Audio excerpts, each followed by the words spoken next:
Good evening, one and all. Good evening. As always, we've got the real ones here. Shane Gooner. How you doing, my friend? How you doing all right? All good. Can't complain. Yeah, I can't complain. As I was saying to you backstage, I just came off a stream with Sophie, the first stream I've done with her.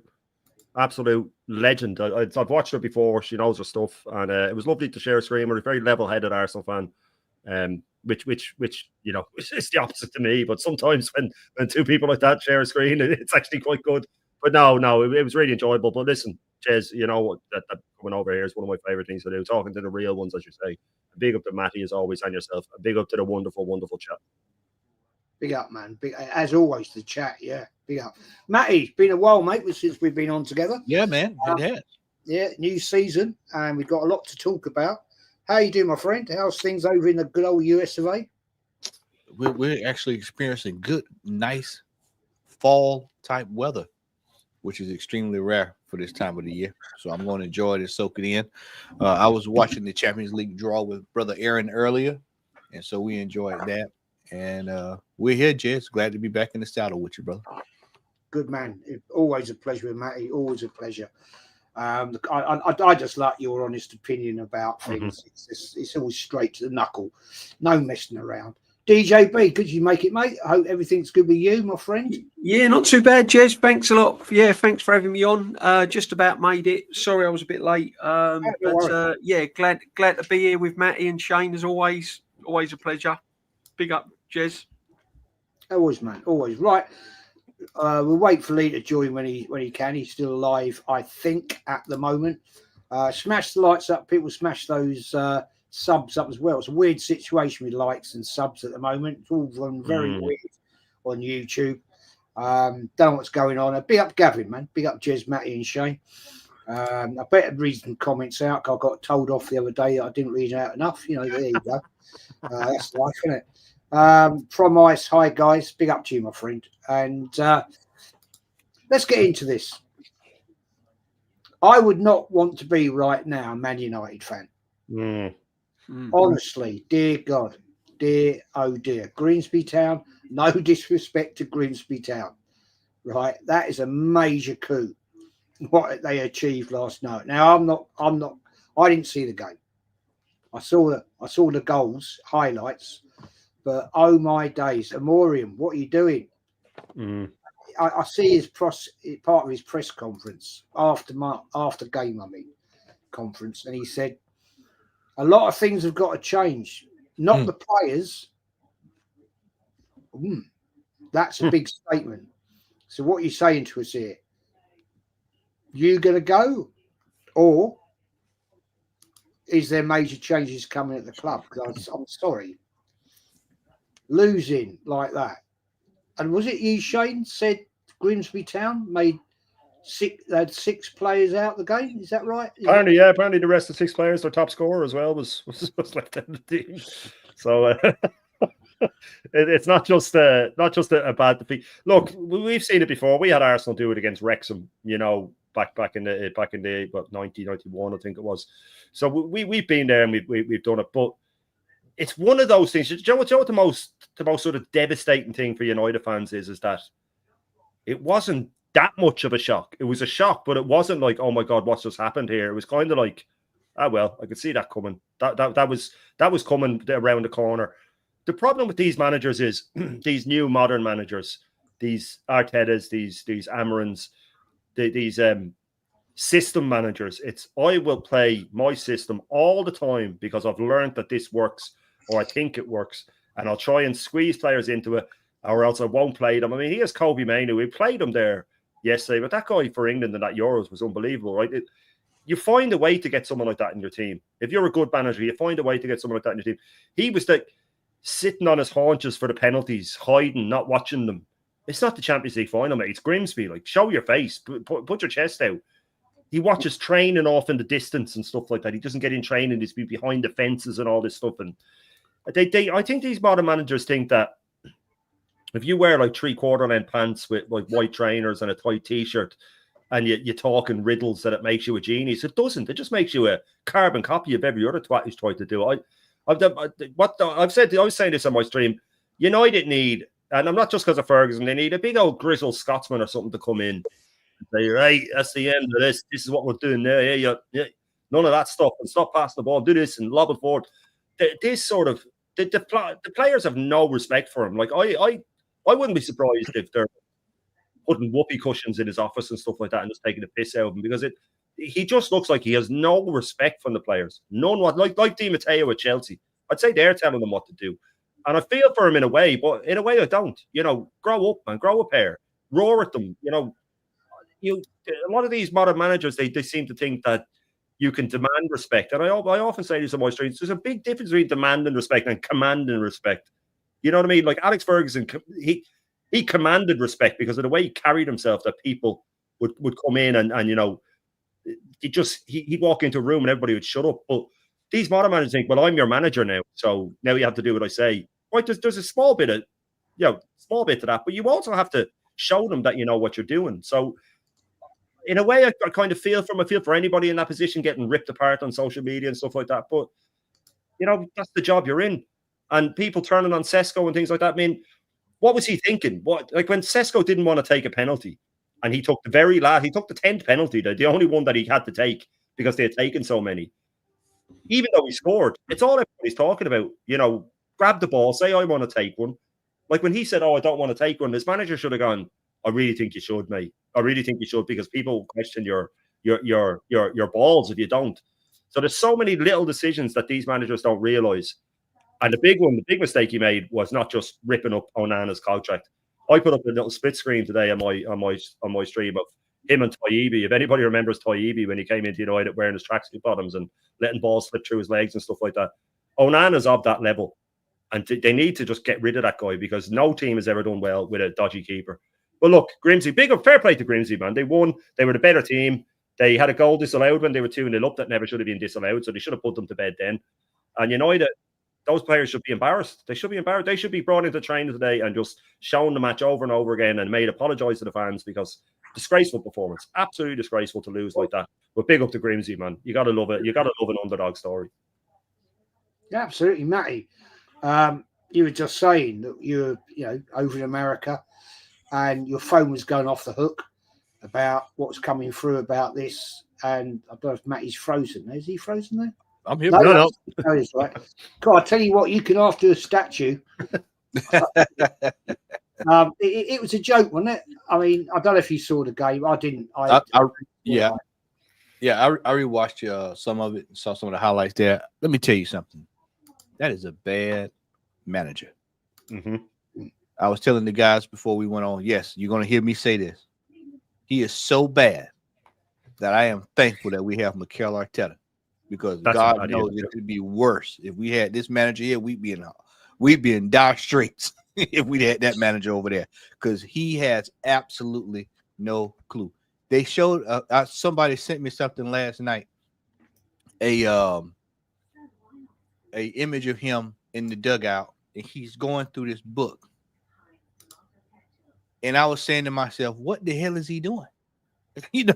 As a manager, it's what hey fellas, when you have to do this in the middle of a game, you're not prepared. You're not prepared.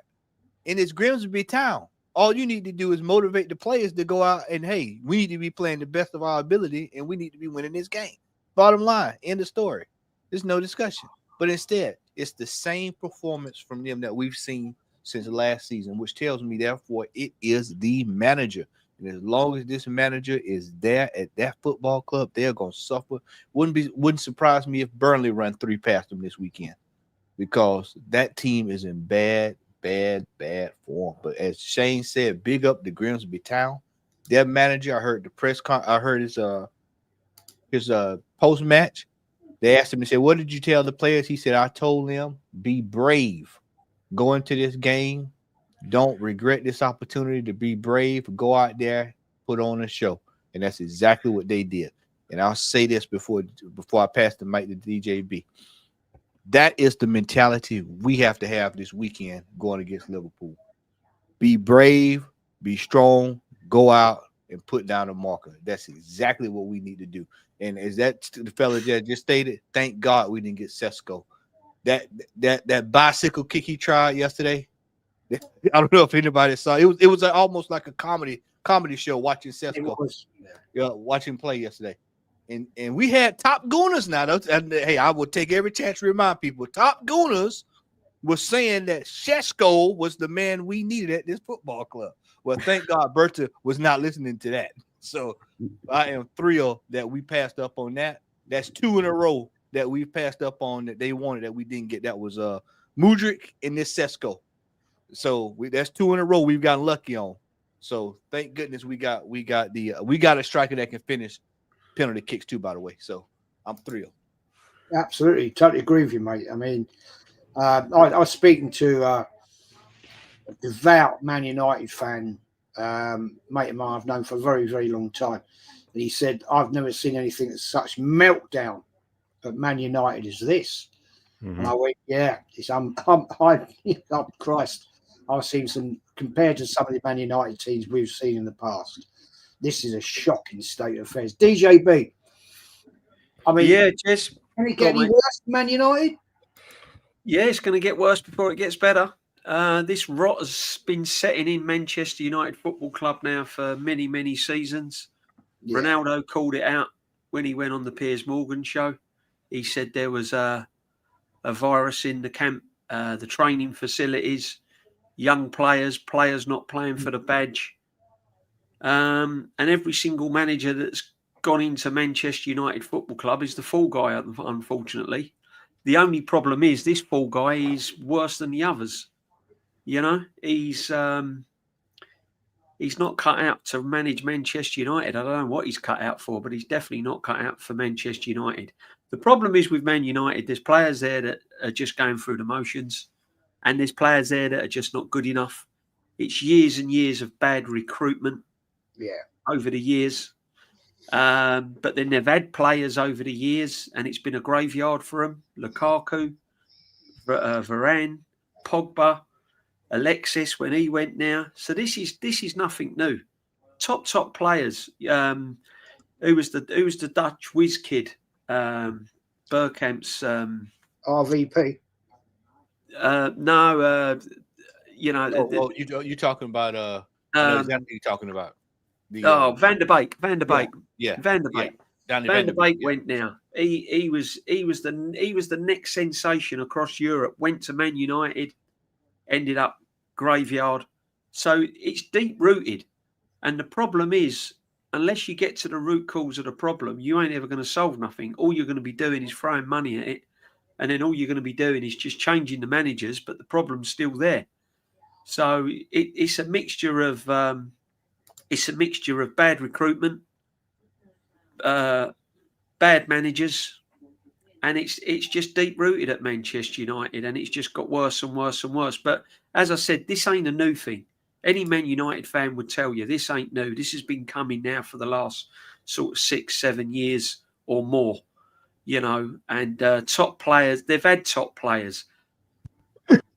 They've had some bad players, but they've had some top players at that football club, and they've just not excelled. They've just not done what's required.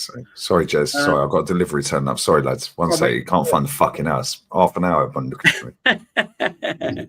Go on, Lee. It's bad, really. But from a football sense, from a football side and competition and the Premier League, we need a strong Man United.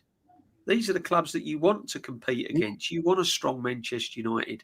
You don't want it just sort of Liverpool, Man City, Arsenal. You want Man United in there shaking it all up because, you know, they it's good for rivals, mate. Yeah, it's good for competition. It's really good for competition. But I saw that game against Grimsby, and it was really as if I was watching another team in the same division as them. I couldn't see the difference in class. It was like watching Grimsby playing a team from the same league they play in. It wasn't like Grimsby holding on and watching a team like a Premiership team. What league are they in? League One? League Two. It was like watching a League Two. It was like me switching on the telly and watching a League Two league game. Man United never looked at. They wouldn't look a cut above anyone if they were playing in the Championship. They look like a championship side. Seriously, that's how bad Man United have fallen. They look like a bang average championship side. And there's serious. I'd be really, really worried. I know we bang on about, Arteta needs to win a trophy and everything else, but boy, don't let it get to that level before he. Don't let this manager take this club to that level, because that's serious. That is absolutely serious. But no, big up to Grimsby. I mean, they had their day and they took it. They took their chances. They won the penalty shootout, and good luck to them. And it's great for lower league football. I said it on the stream the other day. I think it's absolutely fantastic that lower league football, and this is the one good thing about the Carabao Cup and the FA Cup, lower leagues do get that opportunity, and it's brilliant for football. I think it's brilliant. So big up to Grimsby. But yeah, this has been coming a long time, Jez, this Manchester United thing. Oh, yeah. This is not new. You know what the coolest part about the game last night was to see the crowd. To see the crowd, getting that opportunity to, how raucous, and you just see the energy and the atmosphere, It's brilliant. Yeah, and it propelled them over the line. Yeah. It's a little bit, well, I'll say it in a minute. It's madness, man. Big up to SG, man. Thank you for your super chat. Man United in demise. I love it. May long it continue. Oh, no heart. No, I love it, mate. I hate Man United. Yeah. I hate them with a passion. To be honest with you. But before we move on to bigger subjects, we've got Port Vale away at Vale Park. I have been to Port Vale, but not for football. I went to the original Monsters of Rock 1980 at Vale Park, where Motorhead were the headliner. Yeah. And, wow. Wizards of Oz, good old Ozzy Osbourne, was there. A band called Triumph, who were from a trio band from Canada, long before you guys remember them. But anyway, never mind. It's a nice ground, actually. Yeah. It's changed. It's a part of Stoke called Burslem. Bit of an odd area, but never mind. And not a particularly nice part of Stoke, but yeah. So we're away to Port Vale. I'm expecting us to. Right. Let me make this statement, Shane. Let me make this statement to you. Right. I'm expecting Arsenal to go there with an average team, and they should still beat them. But we saw what's happened against fucking hell. We've seen what's happened against Man United and Grimsby. So got to be cautious, haven't we? Got to be a little bit clever. Yeah, the League Cup early rounds, especially if you get drawn against a Port Vale, that's when you do make wholesale changes, give the other guys a chance. But knowing this guy, he'll probably play Saka for 96 minutes to get him back to scratch again. But we by the time we play them, we won't have this massive squad people think we have, because Havertz is already down for surgery again. Saka's out again. No coincidence that it's a month exactly until he'll be back, which happens to land on us at home to City. That other players are going to. Ben White, I think, is in a lot worse way than people are saying. Why are we looking at another right back? We all said it. We all said Ben White will never be right again. He'll never be right again. He played for 3 months on a knee injury. And these injuries that people are saying, oh, we're really unlucky. Look at our squad. Look at the cupper we have. They're already dropping like flies. And I'm telling you, every single week, we're going to have a new injury worry. Every single week. I think his press conferences before each game will be a rundown of who's back and who's not fit. Oh, he's back, but he's out now, and he's back and he's out. And, so by the time we play Port Vale, we mightn't have this massive squad people think about. But you do. You have to play for a game like that, make wholesale changes, put the good players on the bench, put the Gyökereses on the bench in case somehow they take the lead and you're struggling near the end to throw them on. But otherwise, you play Max Dowman, you play Wanyeri, you play Martinelli if he is out of the team at that stage, and you play the Trossards and stuff like that, and you still should be smashing them with those players. But we shall see. We were talking about this, Jez, on your show a few weeks ago, saying we named off each competition, saying how do you think we'll do in it? And our thing was with both the domestic cups that we'll be fine in them until we meet I'm not saying the traditional top 6, not the United, Tottenhams, and that, but just a team in the top half of the Premier League. If we meet one of them in the FA Cup or League Cup, especially away from home, that's when our run will end, because he won't take it as seriously and we'll get done. So like last year in the League Cup, we had it easy right up until we got Newcastle, then we got dog walked. FA Cup, we went out to United. So if we keep getting draws like this, we'll be fine. But looking at the League Cup draw, most of the big teams avoided each other. It seems to be big team against a lower league, big team against a lower league. So the next round we'll probably get a tough draw. So I could see us going out then. But yeah, we should be going there and mopping the floor with them, even if we made 11 changes. I'm not buying into this stuff that the Rorys are out there saying, "Oh, our second team would finish in top 10." Get in my face, man. You know what I mean? This manager inherited a team that was better than our reserves, and he finished 8th. So I don't think our team would finish 10th. But yeah, we got to go there and make changes and smash them, and then hope to get an easy draw again. Because if we get a tough draw, he's out. Yeah, I don't think it'll be an easy game at Port Vale. Big up, Lee, man. Thanks for joining us. Big up, bro. Sorry about the lateness, mate. This guy was a mutant.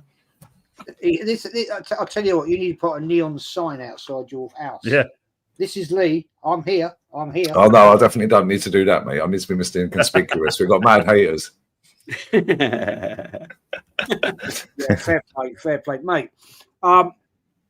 Before I move it on, we've got Port Vale away. It's going to be a interesting game away at Stoke City. Well, that's not Stoke City, you know what I mean. In Stoke, Burslem is the locality. Vale Park. I'm not putting too much on this, but I think Arteta has got to show intent this year. He's got a bigger squad. He can mix it up now, Lee. He's got to show some intensity. What do you reckon? I didn't even know we had Port Vale until you just told me. So, yeah, I genuinely didn't have a clue. Didn't have a single clue. As soon as Man United lost yesterday, I turned it off and I went out. Yeah, so I didn't see any of the draw. I didn't see any of it. I haven't seen any social media really today. So nobody in the chat was telling me earlier. So see the Champions League draw. But I didn't know we had them. But this is where this manager has to earn his money now. Yeah, instead of sitting there chatting waffle in press conferences, he's got to actually go and deliver. Yeah, because he's done £1 billion, and he's got the squad that he's openly admitted twice in the same paragraph the other day is the best squad he's ever had. There you go. Yeah, he also said twice in that same press conference, the referees have briefed us, the PGMOL, the referees committee, so on and so forth, have briefed us on what we can and can't do this season and what is offence and what isn't an offence. Yeah, and he said it twice. He said, and the second time he said it, they've made it very, very clear. Cool. So I don't want to hear about referees this season. Nope. Yeah. Don't want to hear about injuries this season because we've got the best squad you've ever had. Yeah. And I expect to win trophies this season. Yeah. If you don't, there's the door. Close it on the way out. Simple as that, mate. It's as simple as that. The Champions League draw, I think we had a bit of a touch. I can't lie. Yeah, the biggest games, the biggest teams we've got at home, which will suit us. Yeah, but now we obviously have to wait till Saturday to see what order we play them in. Yeah, and the first game sandwiched in between Nottingham Forest and Man City. So let's hope it ain't Atleti or Bayern or someone like that then. Yeah, let's hope it's a home game, but let's hope it's not one of the bigger home games because now we're going to have to focus on that, and that'll take one eye off of Man City. Yeah, but this is how he has to work his squad now. We're without Saka, without 29. The way David Ornstein worded that guy is so sly, it's crazy. Yeah, the way he worded that tweet is unbelievable. Yeah, it's unbelievable. Yeah, this is what they do, though. Yeah, that's why I get the ump with him. What's he put? Where is it? There it is. Arsenal forward 29 to undergo surgery after decision made as best course of action for knee issue. But isn't major procedure. Yeah. No, of course, knee surgery is not a major procedure, mate. It's literally about an hour. Yeah, maybe longer, maybe hour and a half. But it's not a major procedure. It's not like keyhole surgery, is it? Yeah. And then he puts, and hope / expectation, 26-year-old German international not set to miss lengthy period before making a return. So the way he's worded that, it's not a major procedure. So he's trying to make out that we're going for knee surgery, but it's not a major procedure. So he's trying to dumb it down. No, it's major because he's there, mate. Yeah, whether we rate him or not, he's there. The manager rates him, but it's not a major procedure, so he's right. But he's trying to make out, oh well, he's having knee surgery, and he's going, oh, it's not a major procedure though. So trying to make out knee surgery is not a major procedure now. Well, it's not technically, but the fact he's there, it is. Off the back of a grade 3. Yeah, our captain, I don't know what's happening with him. Saka's injured again. Yeah, who knew? Oh, we all did. Shock. Ben White's fucked. Yeah, and we've got other players. Norgard's, I think, still injured. Yeah. Then we're going to have other players this season. And this manager... Norgard wasn't even called up for Denmark, Lee, so it's longer than they were saying. Yeah. And it's funny because I had a gal, I was doing a pre-record with Troops earlier, and a gal and Dee were on there, yeah?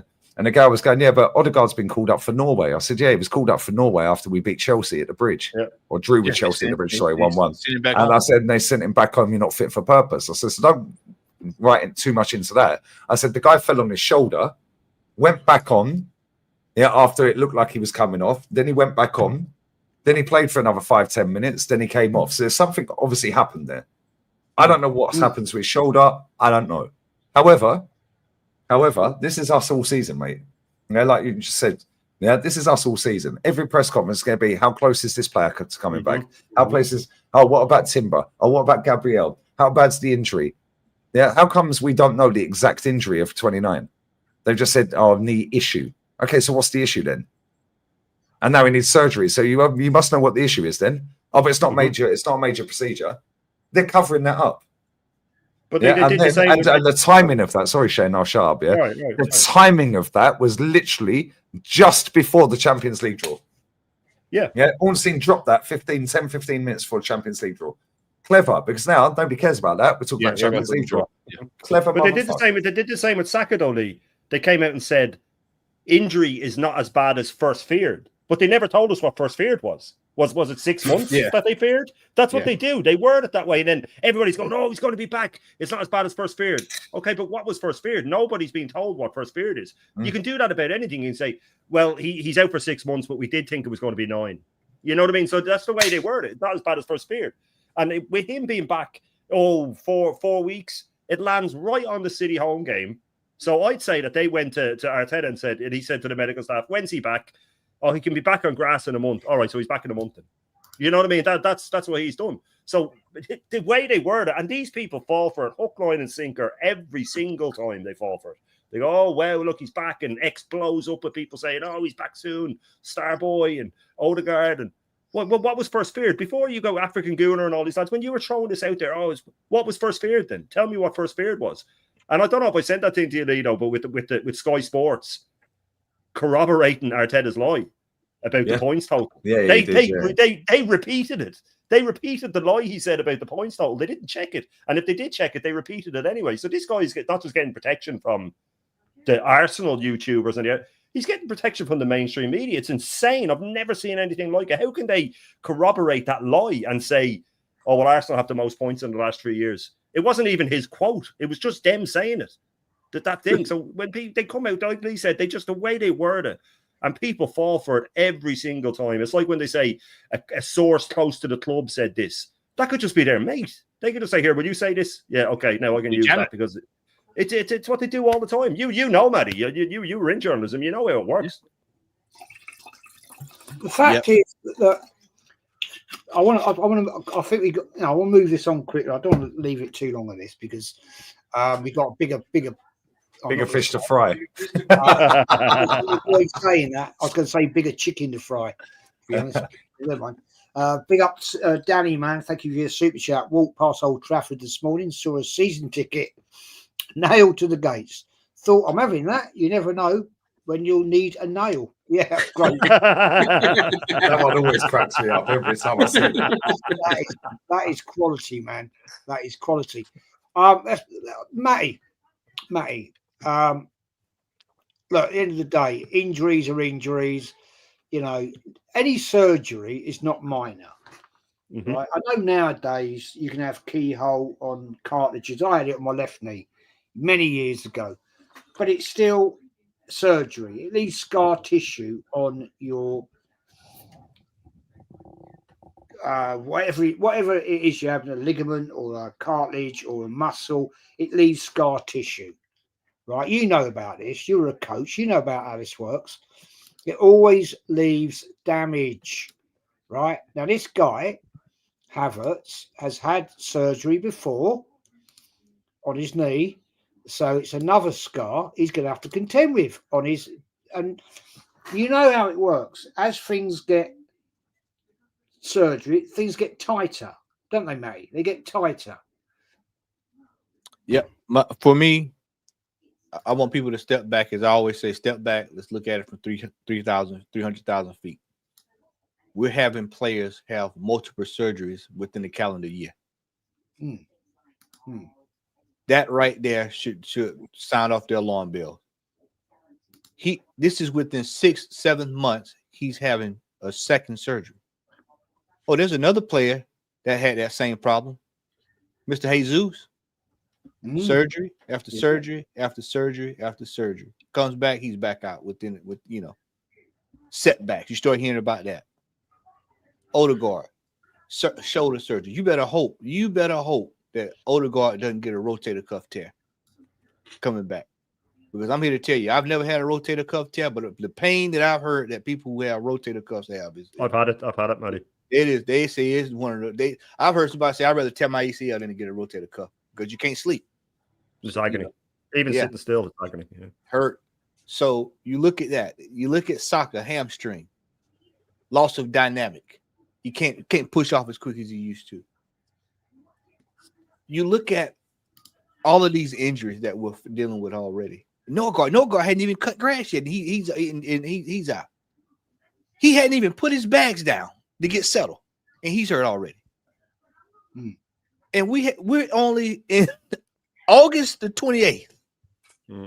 Hadn't even touched September good. Shane, we talked the other day, and I told you, I said this season hinges on this manager's ability to manage this year because he's going to have to take the squad that he's built, that he's put together.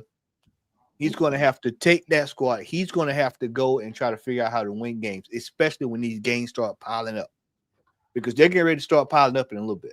We got the draw yesterday. We got one today. We got games coming down the pipe. We got massive games coming down the calendar. What I told you, I said the next 5 games is going to give you a good insight on what this is all about this year. And this injury problem that we're already having is a major cause for concern. And our fan base, well, soccer hit 4 weeks, 3 weeks. You don't want to be rushing back a player that he just had surgery 8 months ago. He just had surgery. He's back out for a hamstring. That's a problem. We're having a problem. His body's overcompensated. I think it was the left side, now it's the right side. Remember with Jesus, Lee? It was the left side, now it's the right side. So people think we're crazy when we say this stuff. And as Jed stated, when you have those surgeries, regardless of what the surgery is, the scar tissue is there, meaning it takes time to heal. This is why when we sat there in March and April, all of us sat there and said, brain soccer back. He should just be starting. He should have been playing his first game against Manchester United. He should have been lighting it up. It would have given him enough time to heal, get his body ready. But instead, this manager runs this football club with an iron fist like Dr. Claw. He wants them out there on that pitch ready to go. I wouldn't surprise me if he's trying to get Havertz lined up to rush to come back from that surgery. And it sounds like to me Havertz is having a little bit of a problem over there because he's having surgery. It's a setback over and over. So now we're having 2 knee surgeries, just hamstring and knee. So where is he running to? Nowhere. And we got to pay him, by the way. This is mega money. We got to pay mega money. We got to pay Havertz. Just sit there and watch the team. He's going to be watching the team, and we're going to be paying it. So I want people to understand that this injury situation is what I like to call a cause for concern. Now, Lee, Jez, JB, Shane, remember last year I kept saying, if one player comes back and another player goes out, you're back in the same situation again. This is where we are right now. So if Trossard on this weekend plays, he comes in, he gets injured.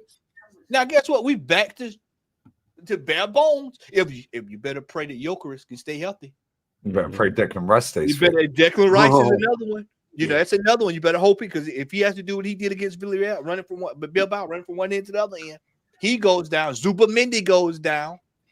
Any of the back four go down. We're in trouble. And we're only at the end of August. And people are bypassing this, thinking they're acting as if we're in late December. No, the season just started. So buckle up, get ready, because there's going to be more problems coming down the pipe. True. Yeah, that's true. Hey, let's move this on. Before I do that, smash the lights up, people. There's 400 people in this house. Let's get the lights up to 150. Yeah.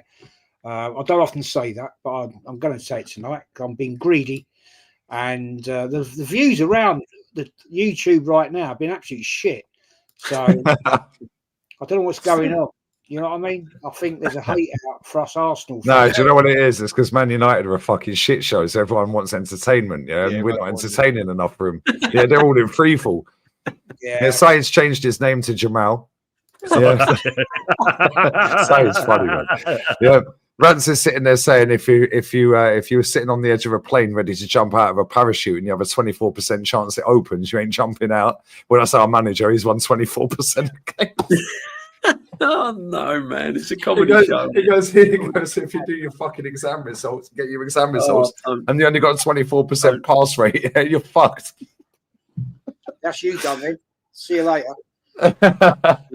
Danny, big up, mate. Thanks for your super chat. Big up, Danny, every time. Real well. Big up, always. Danny, my friend. Big up. Big game on Sunday. Yeah, we're going to get into that. But before we do that, big up, Danny, man.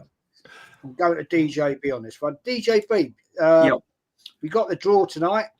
I mean, what is with all the bullshit getting on Ibrahimovic, Kaka, all this bollocks, man? And then we have to give a presentation to Chelsea. We have to do all that. Who gives a shit? Right? Just get on with a sodding draw. Right? We don't get this with the FA Cup draw. No. Yeah? You get two blokes on there, stick around in the bowl, bring it out. Yeah, and right, it's Arsenal against Chelsea or whatever. Talk about big it out. I mean, dear God Almighty, I was putting my hair. Well, I ain't got no hair, but I was down the hair out. Seriously. Hey, I've got the most fucking hair on the stream. Yeah, you do. I'm running out. Just about. I was watching you as I had it on Amazon. Right, watching the draw. I was watching your stream at the same time, and you were going mad as well. And I'm like, "What is?" Anyway, let's move it on from that. It's all about the PR, though. It's the state of football at the moment, Jez, isn't it? It's the state of football at the moment. I mean, it's just commercialism. It's PR. It's just everything, and Sky Sports and everything, and UEFA, and you name it, it's just getting worse and worse and worse. Just come out and do the draw. That's all you need. Yeah. Just come out and do the draw. But getting on to the draw, Arsenal got a tough one. Let's be honest. You think so? I think so. You think that's tough? So. Bayern Munich, Inter Milan, Atletico Madrid. I think I don't think it's massively tough, but they're tough games, and I'm saying they're tough games is because what we've just touched on. Injuries, big games in between the Champions League games as well. So it's going to be a test. It's going to be a real test. And the reason why I say it's tough is because under pressure, we know what the manager's done. That's what worries me. On paper, you'd probably look at that draw and you go, we should be all right. But the situation on what we've just been talking about, Saka injury, Havertz injury. I mean, we never mentioned Gabriel. We don't know how he's going to go because he's still kind of coming back from a long-term injury. So he's going to be playing full-on league games, Champions League, week in, week out. So that's why I think it's tough. And we keep hearing about squad depth. Well, it's better than previous, but I mean, is it the next level? This is what I'm saying. We'll see, because Madueke will probably play on the right on Sunday. We'll see. I mean, the Champions League draw, to be honest, as I said, the only reason why I say it's tough is there's some tricky games in it, obviously, as they all are. But the only reason why I'm saying it's tough is because I'm concerned about the injuries, and I'm still concerned about what this manager's going to do when he's under pressure. So for me, but getting onto the Champions draw with all the hype and everything, I mean, it's just dragged out and dragged out and dragged out. It sells, doesn't it? That's what it's all about. It just sells. And it's getting worse, mate. It's getting worse. Yeah, Who's it sell to, though? Because no fucker likes it. No, exactly. Maybe our age. The young Zestier fans all love it, man. Yeah, because we're all sitting there going, "What's going on here?" Like I'm seeing Zlatan with his shirt off doing. Yeah, that's what. And then walk him out. I'm like, I was watching it with Aaron, and I'm sitting there because Aaron was talking, so I'm listening to him, but I'm looking at my screen. And I'm literally saying, "Am I in the right screen? Is something that's wrong?" What I thought. I put it on. I see Zlatan with his shirt off. Yeah, I thought I cancelled that channel. I cancelled that channel. I said, what is going on here? I had to check. I'm just clicking around. I'm clicking everywhere to make sure I'm watching the right thing. And I'm like, this is on everything. What's going on here? And then like Jesse bring him out, and I'm like, and then they had Goldbridge and then Ranieri morphed together. He's standing there chatting shit. And the Cantons and the money pennies of this world will love all that showbiz, glitz and glamour stuff. They need all that. Yeah. Why was Theo Walcott there as well? By the way, where's Tony Adams? Where's our proper legends? Why's Theo Walcott? Why was Theo Walcott our representative? Yeah, but Lee, it was like that year when Jermaine Genius done the World Cup draw, didn't he? I mean, how did he get that gig? Do you remember that? Last year for the Champions League draw, it was fucking Martin Keown. Yeah, how are they getting where's these Tony? gigs? Where's Tony Adams? Where's Vieira? Where's Titi? Doesn't play the game. Where's like the proper players there? Yeah, where's Dennis didn't get an injury fucking picking the balls out, man? You know why wasn't Josh Kroenke there? So I'm saying, when you look at these other clubs here, they have their hierarchy there. Yeah, Real Madrid had Bertrand Greno there, to be fair, right? But when you look at the other clubs, they've got their hierarchy there. The PSG owners there, he's sitting there. You saw Zanetti and all them sitting over there. Yeah, so you're seeing legends. Theo Walcott ain't a legend of our football club. Why is he there? That's not a diss to Theo because he was a good player, yeah, and he won trophies at the club. However, he's not a legend. Yeah, where's David O'Leary? Yeah, where's Tony Adams? Where's Thierry Henry? Vieira? Where's Wenger? Yeah, why Wenger? Yeah, Wenger's part of the mob, so he can't be on that side, can he? But why haven't we got George Graham there? Why haven't we got why was Walcott there? Yeah, listen, fair play. Yeah, but last year it was Martin Keown. This year it's Theo Walcott. I'm sorry, but that's a bit off key. Arsenal can come up with someone better than Theo Walcott, surely. No, Theo Walcott was a good player. Yeah, let's not like, he scored 100 goals for the club plus. Yeah, and he won trophies. But at the same time, when you're seeing Zanetti's, Bertrand Gueno's, fucking Lee, Shane, I'll tell you who we should have had there. Paul Merson, that'd have got you going. There you go. That's really one to get over there. Send big Paul. Or Chelsea should have had him, man. Chelsea should have got him. No, we should have had Paul Merson. Can you imagine if Paul Merson rocked up on the Arsenal camp? He should have gone for the Chelsea one, DJ. That would have really ruffled things. He should have gone there meltdown, wouldn't it?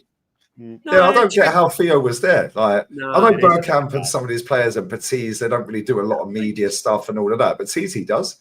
Where's Ian Wright? Why didn't they have Righty there? Righty. I was just going to say that. Did you see? Even with Walcott being there, but did you see his face? He was just as bewildered as he was. Why am I watching Zlatan with his shirt off? Yeah, what is all that about? Yeah, I was just like, what's the? And I was watching on mute, so I don't know what was going on. I'm seeing Figo sat on the sofa. They had like and there was like 8 of them in like some boardroom. It was just weird, bro. I was like, because I'm like you, mate. As soon as I put it on, I was like, I clicked it and I was like, is this it? Like, because I thought, oh shit, have I started missing the draw? Like, what's going on? They were actually trying to do a thing to get the. Sorry, Jez. What they were doing, they were talking about who should we get in to do the second part of the draw, and it was all bullshit. And they brought in Kaka, right? Great player, no doubt about that. But why? Who cares? Who gives a shit? So they've done a whole promo with these ex-players to decide who does the draw. Then just announcing them like they used to do. You know, back in the day, they just say, hey, we've got Platini. Cannavaro. Whoever's going to do it. And then they walk out, take it, and go home. They've made it showbiz. And do you know what's mad, yeah? By the time that draw was actually officially over, it said the draw started at 5 p.m. UK time. It was gone 6 p.m. by the time that draw was finished. How does it take 1 hour? Yes, exactly. And also the way they announced the team, who's playing who. Me and Aaron were literally like, who's playing what and doing who? What's going on? I had to literally go look at the phone, like, let me see what's going on. Who's playing? So mate. I it can't was get just crazy. It was crazy. It's like it's too much going on. And you know the funniest thing? We all knew that fucking Liverpool at home were getting Real Madrid. We all fucking knew that one, didn't we? Yeah, you watched Trent or Chip a toe now that time, or like him and Jude would be going out for dinner or washing each other's hair and that. You know what I'm saying? I mean, we've got some tricky teams in our draw. We've got some easy ones though, DJ. I think that was a piece of piss. I can't lie. We got sorry.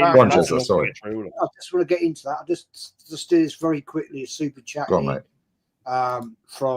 if I can find it, I've lost it. There we go. There it is. Oh fuck! Stop pissing about. Unique 79, man. Thank you very much for your super chat. Unique every time. It is time to no longer associate with certain loser fans on panels. They have no clue, and the main one has been disrespectful. Oh dear, towards DJB. Question: do you think of Hincapi, and is there anyone from Division 1 who Division 1 you would sign? Big question. I don't know about that guy, but everyone who watches Bundesliga that I've seen in my comment sections, has said he's similar to Vardiel at City. Yeah, I watch a good bit of the Bundesliga, and he is good. He's not fantastic. He's good. He's not massive either. He's like 6 foot. He's quick. But people are going on about, he was a major part of the Invincible season. Most of these folks ain't watch no what you call it, play ball. Mate, we probably watched him more than them, and we can't even remember him. We can't even remember him. He's in and out of the team in the Invincible season. He is decent, but he could get good. But I don't. He's been brought in for left back, by the way. He's not been brought in for centre back. But do you think though, Shane? Yeah, do you think that means that Skelly is going to be put in midfield as the backup for Rice? Because we need a Rice backup.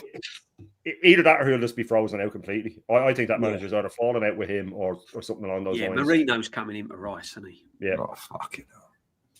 Yeah. Right, let's get into this. Right. I'm going to read out the draw, okay? Stage 1.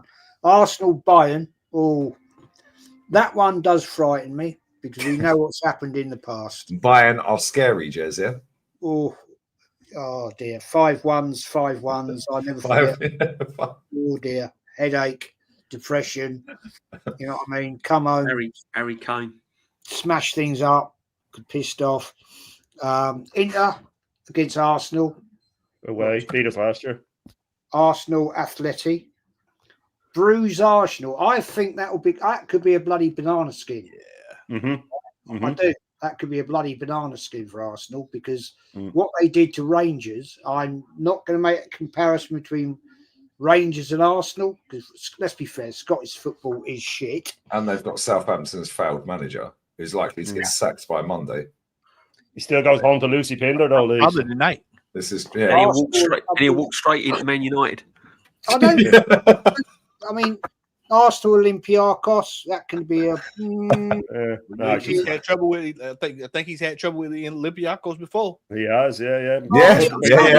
I put Smith Rowe in the false 9 again, man. Yeah. Do you know about them? Slavia Prague. Slavia Prague. Yeah, you remember we played them before. Yeah, we used to turn them over with Wenger. Yeah, we played them before. On replay. I remember. I remember watching. Yeah, they can be tricky away though, especially if it's they can be tricky. Hey, it's good away day though, isn't it? Yeah, I've been there for. Who's this carrier Matt Al Matty? Is it a new after? They're the ones that they knocked out. They knocked out Celtic. They knocked out Celtic. They're from Kazakhstan. Very nice. Yeah, wow, we were. Yeah, I buy a window from the glass. He buy a window from the glass. Well, that's going to be an exciting home. They knocked out Celtic on penalties yesterday. That'll go on the red membership. That one, won't it?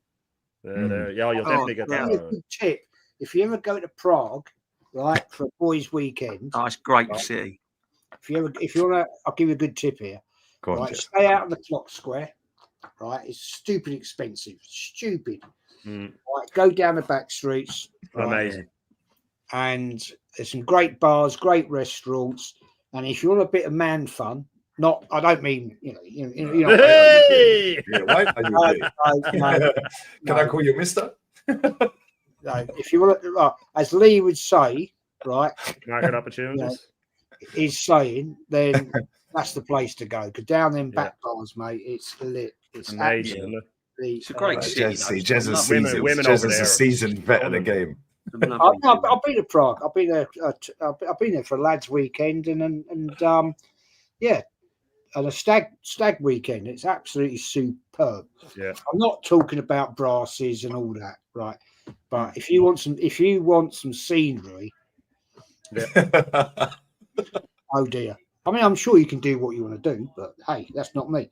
But anyway, Arsenal versus Kadiat Almaty. No idea. Who are they? They're from Kazakhstan. That's Borat territory, Jez. That's Borat. They knocked out Celtic to get there. They beat Celtic on penalties over 2 legs. They'll be the first team to beat us. Under this Yeah, they beat Celtic. It was 0-0 over 2 legs. Yes. That'll be and then they beat, and Celtic didn't score a penalty either, didn't they? 3-2 on pens. 3-2 on pens. But well, that's what happens when you sub Kieran off, mate. They sub Kieran off in the second half for no reason. But that's the team that will be 5-0 up on at half time, and Saka will play the whole match. See, would you say, guys? Sorry, but would you say our draw is easier than Tottenham's? Yeah. Paris away, Villarreal, tough. They got Tottenham. Have got Dortmund, PSG, Villarreal, Eintracht Frankfurt, Slavia Prague, Bodo Glimt, Copenhagen, and Monaco. No, they got a few tough games over in there. Villarreal, Matty, I don't know if you've seen Villarreal the other night. Tear right now. They're rolling right now. They're rolling. They're looking to sign Dovbyk as well. Yeah. They've just sold Jeremy Pino to Palace, yeah? So Ilias is back. Tough, isn't it? PSG and Dortmund's game's tough. Frankfurt's tough. Yeah. Monaco's tough. Yeah.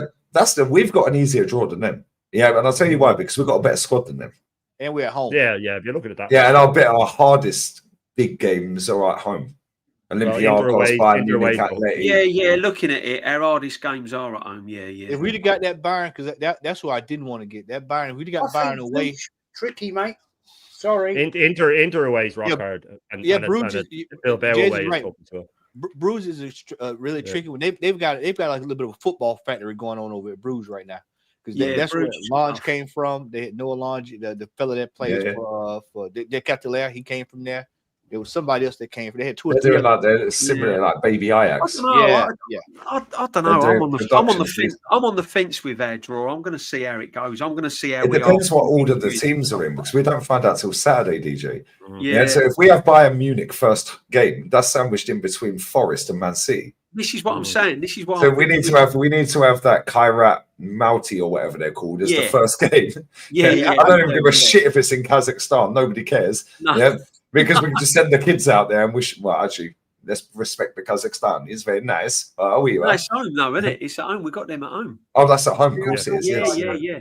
So that's the one we want first, really. That's the one we want first. Yeah, that's what I'm saying. So what I was trying to say, that's tricky if it doesn't fall how we want it to fall. So if we've got Bayern in between City, that's going to be tough. Do you know what I mean? We'll see. I'd still say right now, the one I think is a banana skin is Bruges. Yeah, very good team. I'll tell you why, because they from what I actually googled it up today, they did quite well last year in their league, and they turned over Rangers badly. Oh, they hammered them fucking 6, didn't they? Yeah. I think it was like 9 something. 9-1. 9-1. That's a nice city. Right, what phase is they in? What phase is their manager in? The winning phase. Because Man United scraped past them fuckers. Yeah, Bruges going to slap 9 past them. Up north side for the raid, by the way. Thank you, mate. Big up Thank north. you. Always. Big up north. Slavia Prague's a tricky one, but like I say, again, it depends what order these fixtures fall in there, because thanks. The first fixture, we got possibly 2 this month. Oh, sorry, next month. So 16th to 18th. Yeah, 16, 17, 18th for the month. That's the first group stage or first phase, whatever you want to call it. First game, yeah? We got Forest and Man City in between. That'd be in between. but then we could potentially be playing on the 1st of October. Yeah, or we're playing at the end of September, the second group game. Yeah, well, that's straight after Newcastle away. Yeah, straight after Newcastle away, then we've got West Ham at home. So it's like you don't really want to get Inter away. Although I wanted Inter in Dortmund, so I'm kind of happy with the draw because I think Inter now they've not got Inzaghi, different team, although they won 5-0 at the weekend. Yeah, but I just think like you don't really want to get at Letty at home first game, do you? And then second game's Inter away. Yeah, because now they're sandwiched in between Nottingham Forest, Man City, yeah, and then Newcastle away, yeah, and then West Ham. You don't really want them two big uns real quick, but because otherwise you could be playing catch up or you could be sweet. And if you're sweet, that'll help us further down the line because then we can rest. I'd rather have the lesser ones first, yeah, get the points on the board, yeah, and then worry about that shit later. Yeah, just get the points. Yeah. What you don't want to have happen. This is what I was telling Aaron earlier is that the Bruges, all the other teams, we've got to win those games because those other 3 games, Athletic, Bayern, Inter, those are going to be tough games. On paper, those are going to be tough games, and we can't afford to have Arteta do Arteta things by dropping a draw here and a loss somewhere, just one of these weird draw and loss combos that he loves to do. Because the last thing we need to be doing with this injury issue that we're having is adding extra games in a playoff to get to the next phase. We need to be cruising just like we did last year to get out of it. Now, two losses in a draw will mess you up real quick. We saw what happened with was it City that had the playoff? Was it somebody had to go to the playoffs last year? Man City. Yeah. Well, Man City. Yeah, you saw what happened with them. Yeah, against Real Madrid. Yeah, so you can't afford to be goofing off in this new format, and he's going to have to at least he's got to navigate that between the league, because let's not forget this now. Champions League, this is great. We all would love to have a Champions League trophy, but the Premier League now, because Mr. Arteta has to bring home silverware this year, so he's going to have to figure out how to navigate the two, which he's had a problem doing the last 6 years. So he's going to have to navigate who's playing and what. Shane, he's going to have to figure out if Saka's going to be playing. If Russian Havertz back. This is why I told everybody it's great that we've got 6 points beginning of this year, but there's a bigger piece to the pie here with this season, and you're starting to see it unfurl itself right now, because there's going to be games coming thick, fast, and in a hurry. And this manager, some of these players, they're going to have to figure out how to navigate this stuff, because we can't be dropping points. Hey, drop 6 points in the league and watch what happens. Drop 6 points in the Champions League and watch what happens. It's nowhere to hide this year. Nowhere to hide. And not only that, it's a World Cup year. Yeah, I keep telling everyone this. I was saying this to a gal earlier on Troops' pre-record, which is dropping tomorrow, I think. Yeah, with D and a gal and Troops. Yeah, I was like, not just our club. There's a lot of clubs where players might qualify for the first time, or they're the captain, or they're on the fringe. Ethan's on the fringe. Yeah, he could be called up. We don't know whether Cole Palmer will be fit or Saka will be fit. Yeah, we don't know if they're going to make the squad. Obviously, if they're fit, they make the squad. We don't know about Eze and all these other players. We don't know about all these players for other clubs. Yeah, so there's players that are trying to play their way into this. Jack Grealish is another one. That's why he went to Everton. Yeah, it's like, and these players, it doesn't matter what nationality they are, if they qualified for that World Cup, you best believe, they're making that World Cup by hook or by crook. They're not going to try and get injured. They're going to be ducking out of tackles. Yeah, that's for our club and every other club. Yeah, this Premier League season is going to be wild. Yeah, because of that reason. Because if Norway qualify, which they should do, they're 4 out of 4 so far. That's the first time since '98 they've qualified for a major tournament. Yeah, you best believe Odegaard ain't getting injured. Yeah, that guy, I pretend he's injured. Yeah, or fucking duck tackles. So he makes the World Cup and leads Norway out as the captain, which I understand. But at the same time, there ain't no way that guy's going flying into tackles like he was against Man United the other day. You know, when we played Man United, he was good in the first half. Then he was flying into tackles. I was like, fucking hell, is he all right? He ain't doing that in January, February, March, April, May. Yeah. Right. He ain't doing that. Yeah, even if we've got a title on the line, because guess what? His nation's bigger than the club. That's how he will see it in his head, because that's a once in a lifetime opportunity. Of course. Yeah, the guy can come back and potentially win a title next year, potentially win a cup the next year. Might not qualify his nation ever again. Yeah, and it's not just him. Yeah, I'm just using Arsenal because we're talking about Arsenal. Yeah, same with Gyökeres. Yeah, facts. Yeah, same with a lot of these players. Other clubs as well for different nations. It might be the first time they qualify. Yeah, that club that we've got in this tournament, Karat Malti or whatever they're called, I didn't fucking know they existed. No. Yeah, I see it. I was like, who the fuck are they? Oh, Kazakhstan. Exactly. Big up to them. Yeah. Paphos. David Luiz plays for Paphos FC, by the way. Yeah, I know. Big up Paphos. I've been Paphos. Bless up Paphos. But this is what it's going to be. It's going to be a lot of players from, especially in the winter time, because there's loads of frost on the ground. Yeah. It's cold. Yeah, you start getting a bit tense and a bit tight. Then all of a sudden you do a hamstring. Now it's, oh shit, it's only 2-3 months till the end of the season. Oh fuck. Yeah, sorry, boss. The hamstring's still sore, mate. I can't move. That's yeah, why because they don't want to miss it.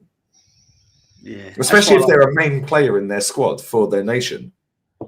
Yeah, the closer you get to the end of the season, they're like, oh yeah, not really feeling too good, boss. No, yeah, that's how it works. We all know that one. We've all, look, I know it's a different scenario. We've all pulled a sickie, right? Because you want to do something else because it's more important on the Saturday. You know, whatever it is, we've all done it. Nobody easiest way out, Jez, is just say you got diarrhea, mate. Yeah. Easiest day off work ever. I've done that one. Can't come in today, boss. Can't. I got the runs, mate. Fuck it. I think I've eaten some dodgy eggs. I had that in the flash last night. It's really done me in. You know what I'm saying? It's easy, isn't it? Dinesh, Test cricket alive and kicking, mate. Thank you. Good evening. What difference from pot 1 and pot 2? Still play two teams. Those from pots. those spots. Yeah. Chelsea in pot 1. Yeah, it's only based off of the fact that fuckers win in Europe so much. Yeah, because they shouldn't be in pot 1, but because they won that Club World Cup, yeah, they were in pot 1. Yeah, and they're coefficient. Yeah, we were in the same pot as what's his name? Who's the fucking team we're in pot? Leverkusen. We was in the same pot as Leverkusen. They don't win fuck all. Well, until last season, or the season before, sorry. Yeah, but that's how the coefficient works. Yeah, seeing some of the teams, like seeing Newcastle that far down in the pot is funny though. Yeah, because Newcastle's a tough fucking game for any team, and they got Barcelona as well. That's going to be a sick game. Yeah, well, they just signed a striker today as well. But technically, though, it's 2 FA Cups in the last 10 years. We should be down lower, to be fair. You know what I mean? If you look at it that way, if you're looking at recent success, we shouldn't be as high as we are. I'd still think we should be pot 2. I think it's because we got. When you look at recent success, it's kind of like, hang on. Yeah, that's what they do. They take it off of where you finished in Europe. Yeah. Yeah, which they shouldn't. Yeah, if you don't win nothing, you should fucking. Do you know what they should do? Just a random draw. Yeah. Yeah, that's what they should do. Just do fucking put all 36 balls in the fucking pot and just randomly draw them. The bag, tip them out. Yeah, randomly draw them and do that 8 times. Yeah. It is a fact. It is a fact from Larry Heavy, man. I didn't know this. I thought it'd be the other way. I respect your knowledge. Sunderland got more league titles than Newcastle. They got more than Chelsea as well. Yeah. I didn't know that. Is that right? They got 6 titles. Wow. I think it's 6. Is it 6? I think they're level with Chelsea, maybe. That's going to be a mad derby, that Sunderland v Newcastle. Mad. I can't wait that game, DJB. No, no. Anyway, I want to move this on because we got a big game Sunday. Huge game. One of the biggest games this side of Christmas in my book. We've got away Liverpool. Liverpool, in my opinion, they're not great at the moment. But Shano, right? Liverpool away. We know it's a difficult day out. We've not done great there since 2012. I think it is the last time. So what's that? 13 years now. Bit like actually, that's not a lot of difference between 89 and 1974. Let's be fair. Really, we won the league and we hadn't won there since 74. But Give me what you think's going to happen there, mate. Give me your prediction on this. Well, the time we did beat them, Cazorla's first ever goal for us, and then Podolski's first ever goal, that was the third game of the season as well. I think I'm right in saying, I think we had drawn our first 2 games 0-0, maybe Stoke and Southampton, something like that. But yeah, look, the thing is, people saying that Liverpool aren't great. My thing is, and someone said to me, oh, well, I said that Liverpool are only playing at about 20% and they've won both their games. And someone said, oh, well, Arsenal are playing crap and winning, and you're not saying that about them. The only difference is Arsenal have been playing this way for nearly 2 years now. So this could be our best and we don't know it. With Liverpool, we know this isn't their best. This 20% is their 20%. Also, what I've been saying all summer is they're going to be like Newcastle in 95-ish around that time. They're just going to go out and try and blow teams away and just outscore them, right? Because they have the players to do it. Now, in both games that they've won, they've been 2-0 up and they've pushed everybody forward for the third, and everybody's saying, what are they doing? They got caught in the counter. But trust me, more often than not this season, they'll get the third. And the other team will just lock up then and go, right, you know what, damage control now. When it's 2-0, a team's going, we can nick one, then we'll put the shits up them. They've made some rookie mistakes. What they were doing for that Newcastle second goal with that high line for the free kick is beyond me. It's absolutely beyond me what they were thinking with that. But more often than not, they'll get the third. And then the fourth, and then they'll just smash teams, you know what I mean? But I worry for the sheer fact that it's Liverpool away. I worry because people keep prattling on about Arteta hasn't lost there in such and such time. Yeah, but he hasn't won there either. All right, so let's remember that. He hasn't won there either. We also have to add into the fact that this is, as DJB said, and he said it brilliantly, is that the focus is on Arteta more than the team in this game. The focus is on him. And when the focus is on him and his tactics, we know from experience he crumbles every single time. I always go back to it. 1 goal in 7 semi-final matches, and that was a consolation goal. So when the pressure is on, this guy crumbles. I said this on my stream, and I got someone in the comments go, oh, what are you talking about? Blah, blah, blah, blah. I didn't say this is the way I put it. I said, part of me would almost rather us go there, rip them apart for 80 minutes of the game and lose the way Newcastle did. So I know that this manager has learned that we have to go and kill these teams, than a 0-0 draw where we have one shot and we just get by on the skin of our teeth. Gun to my head, I'd still take the draw. Of course I would. But my point was, I want to see something different from him, because if I see the same nonsense, we all know Martinelli's going to start out the left because he'll track back. We all know that, if Odegaard, if he's fit, will start, and that Eze will be on the bench if everybody's fit. That I think Eze will be on the bench regardless of who's fit, by the way. But I want to see a change in this manager. I want to see him going for them. I want to see him. That's Nelson at our record against the top 6's top drawer, is it? Yeah, because do you want me to name off everything this top 6 has won in that time, by the way, mate? Because it's an endless. These records mean absolutely nothing to me. They're fresh air. But I want to see something different from this manager. I want to see him go for the throat, and I want to see him take the match to Liverpool. I don't want to see him being irrational. I don't want to see him, letting them attack us. But as it is, and I will say this, when we all went through the first 6 fixtures on streams leading into the season, even the week before the season, we all had sort of, not everybody, but on average, most of us had withdraw with United, we'd beat Leeds, and then we'd lose to Liverpool. Now I'm going into it going, I think we could get a draw. You know what I mean? I really do think we could get a draw. But it depends. I'm more interested in how he approaches it, the subs he makes, how he is under pressure, because he's yet to prove me wrong on any of those metrics. He's always getting it wrong. So I just want to see something different from him. But can we win? Of course we can. You know what I mean? Of course we can.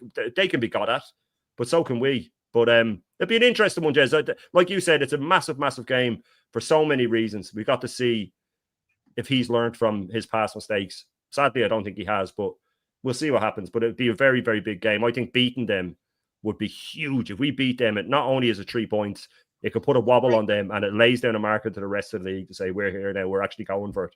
So a win would be absolutely huge. Draw will be fine. A loss could end up being devastating. It's a statement win if we do that. Statement win. Just going to say, people, there's over 430 people watching. Can we get to 200 likes? Can we get there? And can I just say, right, can we get me to 9.4K subscribers? I don't know why.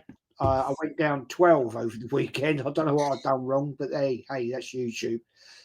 Matty, big game Sunday, mate. Big game. Liverpool away, Anfield. We know it's a tricky fixture. Give me your prediction, my friend. Will Eze start as well, Matty? Do you think Eze will start?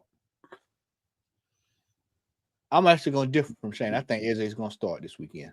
I think he's going to start this weekend. My heart says 1-1. I would love for us to go get a win. We talked about this last night, Shane, night before last. We talked about this. And I told you, I said, there's no reason that we should not be going to Anfield to try to get points. I'm talking multiple, 3, this early in the season. You know, this is not like we've had where normally we go there. It's, you know, middle of the season. You need to get the 3 points. You know, you got pressure. You got Champions League. We have nothing going on right now. There's no reason why this team should not be going to Anfield and looking to try to get 3 points. Now, getting the 3 points is a different ball game, but we should be aspiring to go there and get 3 points. I said this before I think I said this earlier. If Grimsby Town's manager comes out and says, go be brave, then that's what we need to go do. We need to do the exact same thing. Arteta needs to take a page out of what he saw the other night. We need to be going there, as you stated, putting down a marker. Y'all say put down a marker. I say we need to be building a house to let people know that we're bringing the furniture in, putting up a frame, and we're going to put something in the oven, and y'all just make yourself comfortable because we're going to be here for a while. That's the mentality that we have to start having if we want to be successful. And this game presents a perfect opportunity to do such, especially getting ready to go into the run that we're getting ready to go into. We need all the points we can get. This manager is going to have to sit down. I've said this to a few people here. Gabby Heinziger is going to have to sit there. Gabriel Heinziger is going to have to sit there and tell him, sit down, shut your mouth, and let the fellas play. Let them play. And he's going to have to deal with it this year because we should be going there looking at it. I'm tired of getting to these games, gentlemen. And it's me and Lee and Ola sitting there watching these volleyball, this pass. You know, 1-1. Oh, and then as soon as you get 1-1, everybody's, oh yeah, what a great draw that was. And then when we get to May, when you down 4 points, all the referees stitch this up. It's these games that come back to haunt you when you don't get the points when you need them. We see it all the time. These are the type games that when you will pay for it towards the end of the season if you don't get it done while you've got the opportunity. And I think that if the team, if the players themselves come out and say, you know what, scrap what he's talking about. Let's go try to get this. Then I think there's a good chance that we could probably get some points off of this. But if it's Arteta being Arteta, we might get a draw. We might get a draw if it's Arteta being Arteta. But I hope that the guys come out. I want to see us get a win. It's been over 15 years. But 2011, yeah, coming almost 15 years since the last time we won a game at Anfield. It's long overdue for us to try to go get a win at Anfield, you know. So we need to be going to get it done. My heart says draw. I hope that it's a win. Clip that up. Fact. Very great fact. DJB. Yeah. Big game. Huge game. Massive. I'm going with. I said 1-1. I said 1-1. There's one factor with this manager that he needs to prove to me, and I said it the other day, and this is why I said the focus is more on Arteta. The players don't need motivating for a game like this. They'll be motivated, trust me. It's what the manager does. And the problem with this manager, there's 2 words: bravery and management. And in games like Liverpool and the game like City the game against City when the Trossard got sent off, we went there, played negative, played a bit defensive. He's got to get out of the mindset of how can I not lose this game? And he should be going into the mindset is how can I win this game? So he's got to completely reverse his mindset, and he's got to prove and put in the tactics to prove us all wrong. Because Liverpool are there for the taking. This early in the season, They're not firing on all cylinders yet. They can go up levels, but at the moment they're leaking goals. Konate's not quite right with Van Dijk. Their right back's is out, so they can leak goals. It all depends on this manager, and we've seen it in big games, PSG semi-finals, Bayern Munich's quarterfinals, etc., etc. We've seen it and seen it and seen it. It's whether he's brave enough and whether he's got the management, in-game management, to make it happen. And if he does that, and he's learnt by his mistakes over previous years, and he goes, do you know what? Just go and express yourself. Odegaard, if you want to end up over on the left, go end up over on the left. Just go and express yourself. Yeah?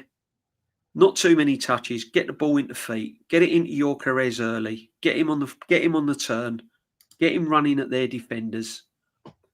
Don't play sideways and backwards, and your Carrez is making all these runs all over the pitch and no one's picking him out. Get it into him early. See what damage he can do. And this is what the manager's got to do. So for me, Jez, I would like to say that we can probably come out of there with something, i.e. a point, hopefully 3 points. But it's all down to Arteta. And we know how Arsenal are going to play within the first 10 minutes of that game. As soon as it kicks off, if we kick off and it's going sideways and backwards, then it goes to Raya, then it goes into Saliba, then Gyökeres is making all these runs, Madueke is making mad runs, and then it goes sideways, then it goes to Zubimendi, then it goes backwards. We know within the first 10 minutes our Arteta is set up to play Liverpool. We will know. If we then start attacking, getting the ball into Gyökeres early, Gyökeres running at players, Madueke bombing down the line, Rice wanting the ball, driving forward. If we see that, then Arteta's instruction is going to be, right, okay, go for it. But it's all down to Arteta for me. I think the players don't need motivating for that game. It's literally down tactically how he approaches it. And he's got to prove it because he hasn't done it in the past, Jez. So, yep, I'm going to go 1-1. I'm going to go 1-1. And then just hope for the best that we get 3 points because we are so due a win at Anfield massively. You know something that's going to be interesting, and this could pose itself at some point. If this cagey game tight coming down the stretch, maybe 10-15 minutes left in the game, will this fool bring on another defender? Mm-hmm. Yeah. I mean, Matty, I said this the other day. He bought on Dauman and Wanyeri against Leeds because it was safe. It was safe to bring on Wanyeri and Dauman. Yep. Would he have bought Wanyeri and Dauman on at home to Man City? No, never. Not a chance. Marino would have been walking on. What did Slot do at Newcastle, DJ? Yeah. What did Slot do when they need to go on a kick? Chat saying, well, he has learned. He made his subs early. Well, that was because of injuries. Yeah, it was enforced. So let's get it right. No way would Dauman and Wanyeri would have come on against Man City, and it'd be interesting if he brings them on against Liverpool if the game's tight. Because I'm telling you now, if we was at home against Man City and it was 1-1, shut up shop. He would not be bringing on Dauman and Wanyeri. He only brings on them sort of players when the game is safe.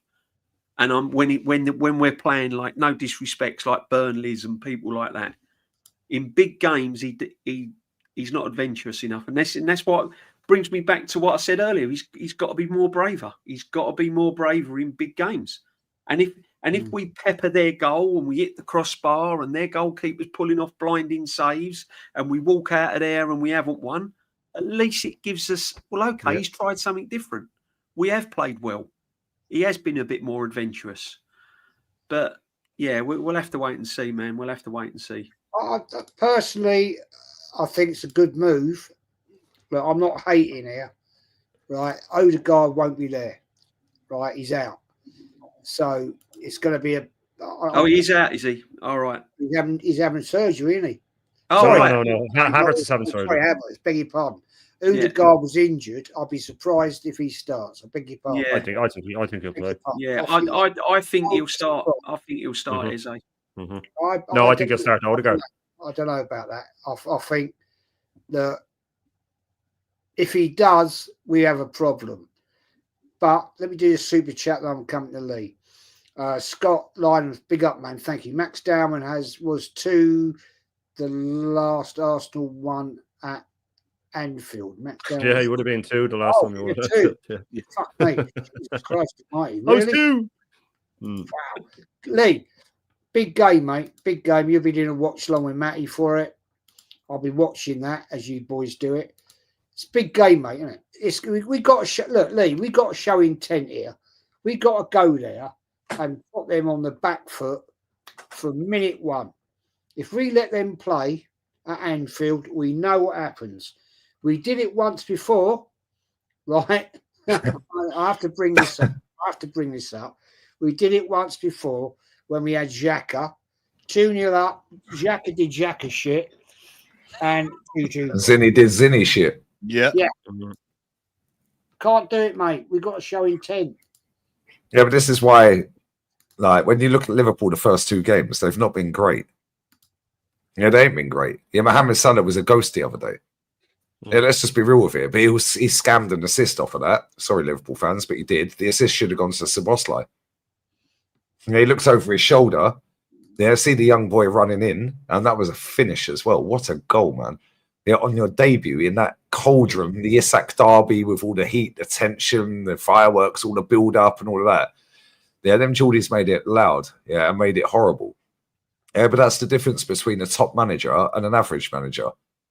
Yeah, Liverpool were trying to go for the win. Newcastle are trying to go for the win. But Newcastle, I think, were a bit naive. Yeah, because they were all over Liverpool in stoppage time. Yeah, and you're down to 10 men against a team that have just brought on a kid on his debut. Yeah, they got Salah still on the pitch and they moved Szoboszlai further forward from right back because they put Connor Bradley on. At that point, if I was Eddie Howe, I would have gone, right, fuck this. We've got 2-2, shut up shop. Yeah, still try and get the win. That's the aim of the game. Yeah, we don't want to settle for draws. But at the same time, in the circumstances they were in, with all the hype around the game, with the player that could be going to Liverpool, yeah, and it's like you got back from 2-0 down against Liverpool, the champions. I would have shut up shop. Yeah, and if we get a corner, just throw Dan Burn up there and hope for the best. Whereas Liverpool, their manager, an elite manager, goes, yeah, F this, we're taking Cody Gakpo off and we're bringing on a boy for his debut at St James's Park when we need a win. Yeah, and it's 2-2 with about 4 minutes to go in stoppage time. Yeah, we ain't doing that. We ain't bringing Dowman on with 4 minutes to go in stoppage time to try and nick a win. Yeah, at Anfield. We ain't doing that at St James's. Yeah, our manager would have shut up shop and took a draw, even with 11 men. Yeah, that's what he would have done. Yeah, let's be real with it. Yeah, and let's be real. Let's be real with it. His team selection is going to show us exactly what his intent is. Yeah, because if Eze starts, I'll be over the moon. Yeah, but if Eze starts on the left, Palace fans will tell you, we see him in the chat all the time, he ain't great off the left. However, he's probably better off the left right now than Martinelli. He's probably better off the left right now than Trossard. And everyone knows I like Trossard. Yeah, Trossard came on and was awful the other day. Did a little nutmeg, got nutmegged himself, yeah, and was just awful. Yeah. If Odegaard starts, yeah, that's a big problem. McAllister's fit, he's available. Yeah, they missed him for the first 2 games, and he's their best player for me. I think he's outstanding, that guy. Yeah, then put him next to Gravenberch. Then they got Wirtz. Maybe that'll give Wirtz a little bit more license to go and do what he wants to do because he's got the protection behind him. Salah's been shit for the 2 games. Yeah, but at any point he can score a goal. And we're without Saka. So, I don't know. We got a great defence. They got a great attack. Yeah, and we've added additions. However, their midfield's better than ours. Their midfield's better than ours. Yeah, I don't care what anyone tells me. Their midfield is better than ours. McAllister, yeah, and Gravenberch is better than ours. Yeah, as a pair. Yeah, I love Rice. I think Rice is sick. I like Zubamendi. We need to see what he can do in our shirt. Yeah, but them two as a pair have won the title together. So instantly they're better. Yeah, they're a title-winning midfield. Yeah, and they played most of the season. So, and it's Anfield. It's going to be hard work. But I don't know who to play at left back, if I'm honest, because if we play Skelly, yeah, Skelly's going to invert. Yeah, and then obviously if we play Eze on the left, yeah, Eze's going to invert. That leaves a massive gap down that side on the counter attack. And Van Dijk can just ping a ball straight to Salah, who's going to loiter on the halfway line waiting for that pass. Yeah, whereas if we play Calafiori, which I don't particularly rate because neither him or Skelly are good defensively, yeah, if we play Calafiori, he will overlap when Eze goes in. But he can also invert if Eze stays. Yeah, whereas I think Skelly's just been told, just invert. Whereas Calafiori's here, there, and fucking everywhere. He's fun to watch. Yeah, I think if we start Calafiori, yeah, I think he'll probably lock up Salah better than Skelly, if I'm honest. Yeah, and the only reason I say that, yeah, is because Skelly, I don't know, Skelly's mad rash, but so is Calafiori. But I think going forward, Calafiori's better than Skelly. Yeah, and I just think, like, if we're going to do this inverted shit, yeah, no. That's going to leave a massive gap on that side. And that left-hand side is a massive problem. If it was me personally, and I'll let you land, mate, sorry. Yeah, if it was me personally, I think a draw. I'm going to go 2-2. I think it'd be a great game, by the way. I have 2-2 Yeah. as well. I think it'd be a great game. But I think that if we start with Calafiori at left-back, Ethan in the 10, Eze on the left, yeah, and then we could go with, I'd put Dauman on the right, and then Gyökeres up front. I think that team's good enough to beat him, but he won't do that. He'll probably go with Ethan on the right. Odegaard will probably make a miraculous recovery and play in the 10. Then he'll play Eze on the left. Then he'll go Gyökeres up front, and he'll probably use Skelly for his athleticism and physicality over Calafiori. Calafiori's better on the ball than Skelly, but physicality-wise, Skelly's better. Yeah, but depends what he wants to do. As soon as I see that starting 11, I know whether we win the game or not. Yeah, That's the fact. It's all going to be down to how he goes through the mindset of the day, which always worries me with Arteta. I mean, and if Madueke starts, Jesus Christ. Jess, can I add something here too? Yeah, go on, man. Please do. Lee brought up that left side, and this is an issue. I brought this up last week, Lee.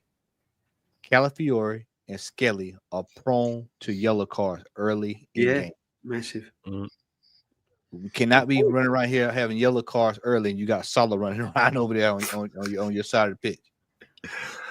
So they're going to have to be disciplined this Sunday, because if we find ourselves with a same like Newcastle with a in a red card situation, it's pretty much it's curtains. But do you know what it is though, mate? Yeah, like the way Newcastle played against Liverpool before that golden red card, and I called that on the watch along. I said, like, there'll be a red card and Liverpool go 1-0 up. I could see how the game was going. Yeah. They were way too in, and obviously he's ex Everton as well. Yeah, they were way too hyped up for that game.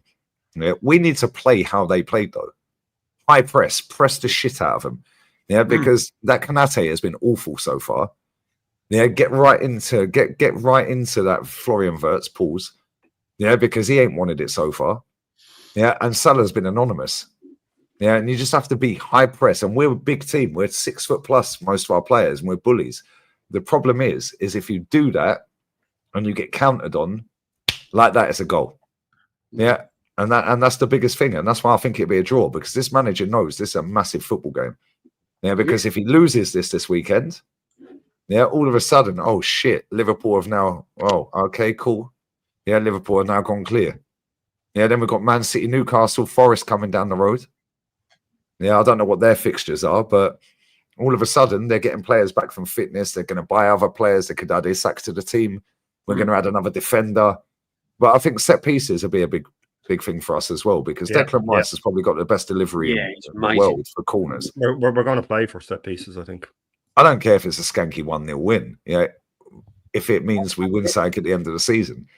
Yeah, I don't care if we're bored out of our box. When we I say beat them, we drew 2-2 in 2022-23. Matty, we was on that watch along, me, you, and Ola.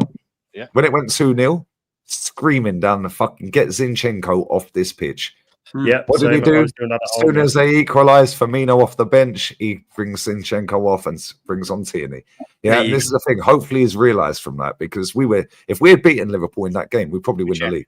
Yeah, I think so as well. It's the in-game management again, Lee, isn't it? It's the in-game management. I want to see if he's learned. Rate him, DJ. That's why I don't rate this is it. This is it. It's his in-game. And I've been What's the odds, though, DJ, of him learning when he hasn't for 6 years? That's my issue with that's There's too much evidence to show that his in-game management in certain games is not good enough. And it's crazy. Jez, panel, I've got to bounce, guys. I'm really sorry. End it here, because Shane's going live shortly. I'll be going up to Shane. I'm going to redirect to Shane. Oh, right. Okay, guys. Sorry. And as always, Shane, great content you're punching out right now, my friend. Shout yourself out. Tell us about everything you are doing. Yeah, big up, Jez, for having me on. Big up to the elite panel and the amazing chat. It's been absolutely hopping. Yeah, Shane Gooner. The main one is the full Irish breakfast every morning at 10:30. I do have my panel show now at 9, the Bruised Banana, with an absolutely stacked panel. So I'm looking forward to that. And then every Wednesday night at 11 o'clock at night, I'm doing Como over, where you sort of just cover all of Serie A and then have a little look at how Seska's doing at Como, just a run up of their results. And I'm doing Serie A watch-alongs at the weekend. I have Pisa against Roma coming up this week or this Saturday, and Serie A looks it looks like it's back to being close to what it was last season. And big up to Nico Paz, man. That guy is an absolute baller, man. I told everyone, me and Matty have been calling Nico Paz for time, bro. That guy is cold. Such a good player. He played a pass through at the weekend that was just ridiculous. That's what they think Odegaard is, mate. Oh, he doesn't. I literally have a tweet ready, a picture of the two of them. There's no comparison between the two of them, none. Do you never sleep? You're a bit like. No, the thing is, Jez, the only thing is the late night ones I don't normally do. I normally go to bed about 11, half 11, and then I get up at 6 to get the kids ready for school and stuff like that, and then come back, do the full Irish, and then see. I write for a living, so I can just do it whenever I want. You know what I mean? I can just work when I want, so it's not an issue. But yeah, but look, you got to be consistent. You got to be consistent. I see you writing your tweets to a girl, bro. He started it, man. He started it. He went for me. I had him blocked. He's the only person I had blocked that didn't want to hear from him. And then someone said he's after going for you, so I went back for him. Little prick. But yeah, weird little rat. Big up mine. Weird little rat. Oh man, did you watch the video, man? I was going to leave him go. I even said I've been saying on my streams, I'm not even going to cover him. I don't want to talk to him. And then he went and called me out. So you know what I mean. So I made a little Simpsons video about him. That's quite funny. I sent it to you if you want to have a look, man. It's the best work I've ever done, man. Send it to me. That's Simpsons. I had to do all the sound effects and all. I had to get them off camera. It only took about an hour, but it actually is. You got way too much time, man. I don't see. I didn't even know we had Port Vale in the cup. An hour, man. But yeah, no, big up for having me on, everybody, and make sure you come over to the Bruised Banana and have a watch. I watched the draw, and I thought, oh, Port Vale, yeah, why not? Yeah, let's go there. Yeah. I won't be going, but I have beaten the ground. It's actually a nice ground. Robbie Williams FC. Yeah, it's a nice little place, Port Vale. They do have a lot of gigs there. They have had a lot of concerts there back in the day. Matty, as always, my friend, our cousin from over the pond. Tell us what you got coming up, my friend. I will be on with Lee on Sunday for the watch along, and I'm going to start putting together. I'm going to start working on this after watching that United debacle and looking at our manager Pep and just looking at how football players are being ruined. I think I'm going to work on a video, the destruction of football. Perfect. So, because it is. So these managers are ruining players. Yeah. Ruining. I've actually got the John Terry interview was good. Something to ask you, Matty. Privately, it's nothing to do with football. Yeah. It's my young grandson is 10. He's getting massive into photography. Massive into it. And sweet. He's looking to get I'm not talking professional, but a good average setup for a young person. He's big into doing photographing aeroplanes and nature. And I said, okay. I know the man to talk to about this one. So I will contact you. Maybe we can do a private stream off camera. Yeah, I'll call you. Which give us some advice on it. I'm not looking to spend thousands and thousands of pounds on some highfalutin camera. But he's big into it. He's massively excited about it. And I've given him a camera, but I know nothing about photography. So I will contact you, my friend, about it. Okay, brother. Yeah. And do that. DJB, my friend, what are you doing when you're next streaming? It'll be Sunday. Sunday evening. I'll be doing the Sunday sit back show. Wednesday, I'll do a midweek show. Me and Normski. Tuesday, the retro kit. Do all the retro kit show. I've got some crackers lined up, DJ. Yeah, some crackers there. And 6 weeks. do the Newport County ones. Yeah, I will do. We'll do that next week. I think that's on Shane's list. I think it's on Shane's list. Yeah, it is. And then obviously I'll be on with Lee. We'll be back Monday talking about the Arsenal, about the Liverpool win. Yeah, we're beating Liverpool. Yeah. Bosh. Yeah, we'll be on Monday, and I'll be on streams and doing my own stuff on and off. So yeah, all good. I'm really enjoying it, Jez. I'm really enjoying it. As I said, I'm forever grateful for having the opportunity, and I've met some lovely people on here. So yeah, I'm still enjoying it. I just want Arsenal to win. Yeah. So do I. That's it. But big up, Jez. Thanks a lot, Lee. Always a pleasure. DJ, Shane and Matty, always a pleasure in the chat. Thank you. As always, mate. Lee, thank you as always for joining. I'll ask you, but I know you don't want to do it. What you got coming up, mate? I don't even know, Jez. Yeah, Friday's my day. Like Friday, I'll just go and chill with Mr. Sociable. Yeah, he does like tipster shit for horse racing. So every time I go to this spot, yeah, he's always on his phone laying bets and putting it in WhatsApp groups and all of this and that. That's why he's always on his phone, because horse racing is during the day. And so I'm just like, yo, Mr. Sociable's out, so I'm going there tomorrow. And yeah, market opportunities. We had one yesterday. We got another one lined up tomorrow. Yeah, market opportunities everywhere. They're marketing. He's just pulled a market opportunity as well. She's Canadian. Very nice. So yeah, I don't even know. There's no football that I want to watch tomorrow. I ain't watching fucking Birmingham versus Leicester or whatever it is. F that. So yeah, whenever I get home tomorrow, I'll be doing a press conference reaction. And then obviously Saturday, watch alongs. I'll be doing some. I don't even know what games are on at the weekend, so I'll have a look, see which La Liga games I want. Villarreal and Betis are going to be a joy to watch again this season. Prem games, obviously, and then Sunday, watch along fan cams, emergency meeting. Then Monday, obviously, standard show. Of course, absolutely. The best show of the week, that is Monday. This is the best show, Jezza. Anything the Godfather is streaming is the best show. You are the Godfather of Arsenal YouTube, my friend. Yeah, okay. Yeah, stay humble, eh? Stay humble, eh? Stay humble, eh? Now, Jez, come on, man. You're too nice, man. Get Jez to 10K. Yes. I don't know what's going on, man. I don't know. Jez, don't watch the numbers. Keep telling you. Don't chase the numbers. Let the numbers chase you. Right, I'm going to Tajuddin Khan. If I've butchered your name, I apologise. Fucking, you said that perfect.